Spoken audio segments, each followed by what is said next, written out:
Hey everybody, Jay with Dirty Girl Designs, and I'm here today showing you another one of my vintage sewing machines.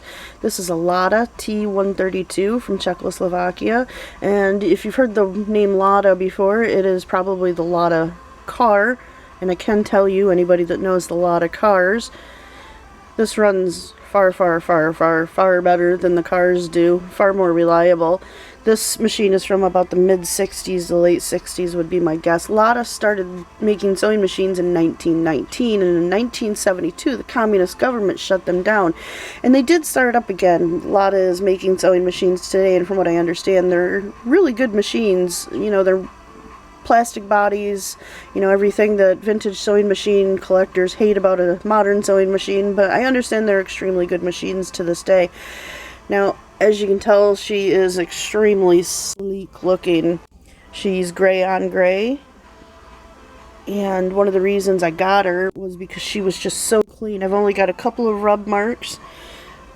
There's one right there, and these are from the extension table, which I'm going to show you in a second. Good sized motor on her as well. And she does, of course, have a serial number, but good sized motor. The plugs back here operate the electric itself, and then this is the foot pedal. So, you know, everything else, she's pretty normal. I'm not going to have any troubles operating her or anything like that. Now, when I first looked at her, I thought the machine had cams, because I know that Lada exported machines mostly to Great Britain and Australia under the name Cresta, and I know some of the Crestas that look like this, the Cresta T132, I believe have cams. Now, I can't swear to that because I can't get anybody to show me their, you know, Cresta machine, but this wasn't cams. This was, you know, thread storage. There's a couple spindles in there, and there's a threading chart, so, you know, it won't be too hard for me to figure out how to do this. Now, one of the things I knew when I got the machine was, first off, it had no presser foot.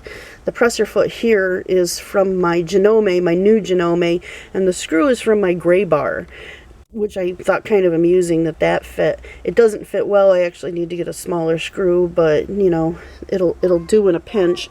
Now, it does have another problem that's a little bit bigger, and I'm working on getting the part now, is I don't have bobbins, and it takes this strange bobbin size, and I don't have the carrier for the bobbin, so there's, you know, I can't use this machine yet, but once I have those parts, this is actually going to become my main machine. Before I get involved showing you, this is the feed dog lever, and it works perfectly. There's nothing going on with those feed dogs at all. I am going to oil the machine and get it running real good, but you're going to hear it actually runs beautifully, very quiet.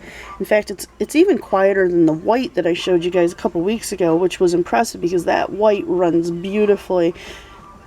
A little bit of fading going on. I need to clean this up in a couple of spots real good. Guy that had it ran into it in Canada, which, I gotta be honest, if this machine had been anywhere else but Canada, I would have never purchased a Lada. You know, there's only so much shipping I'm willing to pay for. It was about $50 to send this down from Ontario, which I did not feel was too bad, and I didn't hesitate when I saw the price. Alright, so let's take a look at this bobbin. First off, they called this a new and improved bobbin on this particular machine, and I'm going to be honest and say that actually what it is a colossal pain in the ass. I think that they were trying to make the bobbin area a little bit more theirs, and I have seen this style of bobbin on a couple of other machines, and even on them I think it's a huge pain in the ass. This flips open, which is no biggie. I've had machines that do that before, but then there's this little vault door. You have to open that as well to get to the machine's bobbin. So you pull this to the side here, and that's going on. And like I said, to me that is a huge pain. If, you know, you gotta refill that 20 times a day. I'm not looking forward to that, because this is going to become my main machine once I get these parts for it.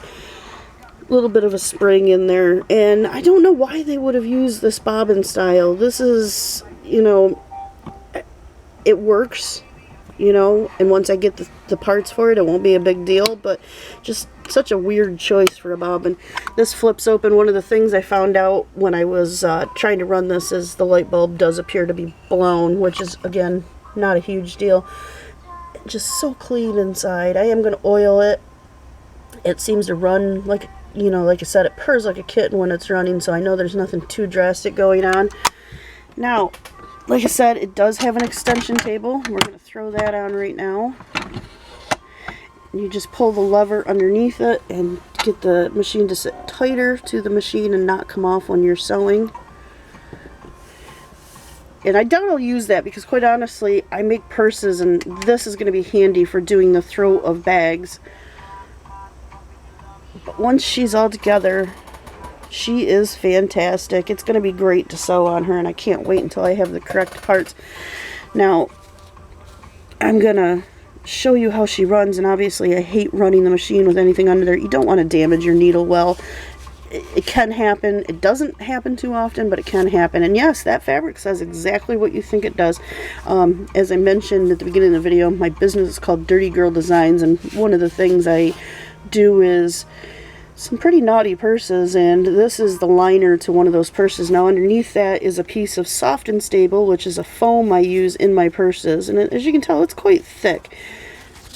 But this machine doesn't even hesitate, which is fantastic. Now normally if I was sewing a bag, there'd be another fabric, potentially even vinyl, quite honestly, underneath there, you know, for the entire bag layers. And let's take a look. And it does have a zigzag, it does have a straight stitch. So this machine can do just about anything any other machine I have, except of course my Janome, which has like 600 stitches that I'd never use. And like I said, it does need some oiling. I've got a little bit of a smell going on that's, you know, clearly the sign of a machine that needs some oil. And it's, other than that, this, like I said, this runs fantastic. I really wish I had the bobbin so that I could show you guys how beautifully it sews, because I have a feeling it does absolutely gorgeous stitching. Well, you know, stitch lengths, a couple of these, if you push them down all the way, they let the machine sew backwards.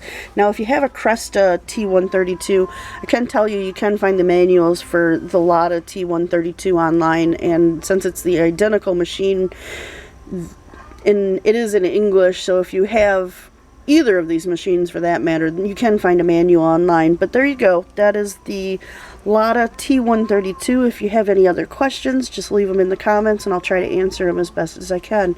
Thank you.